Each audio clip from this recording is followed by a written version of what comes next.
असलामुअलैकुम दोस्तों, पाक पंजाब टीवी दे नाल मैं तुहाडा दोस्त अब्दुल वाहिद। दोस्तों माशाल्लाह आज मैं तुहाडे वास्ते बहुत अच्छी शानदार मुकम्मल आबाद इजराई ज़मीन दी वीडियो लैके हाज़र होया। इंशाल्लाह उम्मीद है कि भरावां दे ये बड़ी पसंद आवेगी। दोस्तों तहसीलो ज़िला चकवाल दे इलाके च ਇਹ ਆਪਾਂ ਨੂੰ ਡਾਕਟਰ ਸਾਹਿਬ ਨੇ ਡਾਕਟਰ ਮੁਨੀਰ ਈਵਾਨ ਸਾਹਿਬ ਨੇ ਬਹੁਤ ਹੀ ਅੱਛਾ ਰਕਬਾ ਇਹ ਸੈਂਡ ਕੀਤਾ ਜੀ।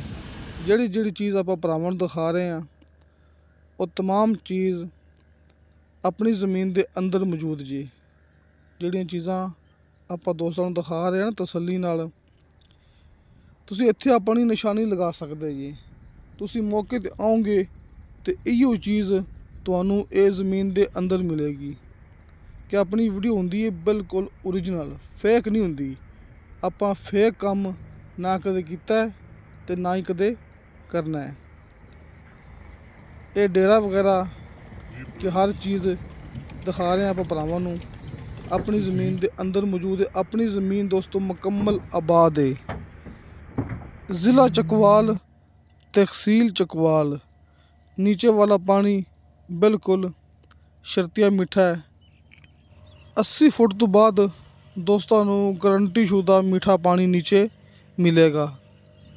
दोस्तों बलकसर इंटरचेंज तो यह रकबा 10 किलोमीटर सफ़र ते जी, लेकिन लिंक रोड आ रहा है, कारपेट रोड आ रहा है, सिर्फ रकबे के करीब आके रस्ता कच्चा आ जाता जी।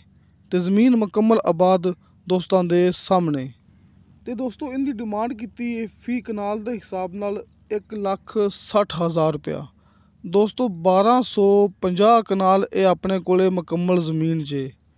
1250 कनाल के 1250 कनाल अपने कोले ज़मीन है ना, तो 1,60,000 रुपया इनकी पर कनाल के हिसाब नाल डिमांड है।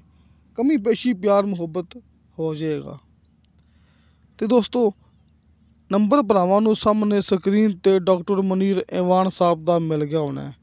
तुसीं इस नंबर ते कॉल भी कर सकते जी, व्हाट्सएप ते मैसेज भी कर सकते जी।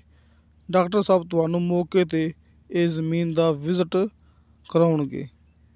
तो दोस्तों इंशाअल्लाह ताला बशर्ते ज़िंदगी बा फजले खुदा मिलांगे अगली वीडियो ते। अल्लाह हाफिज़।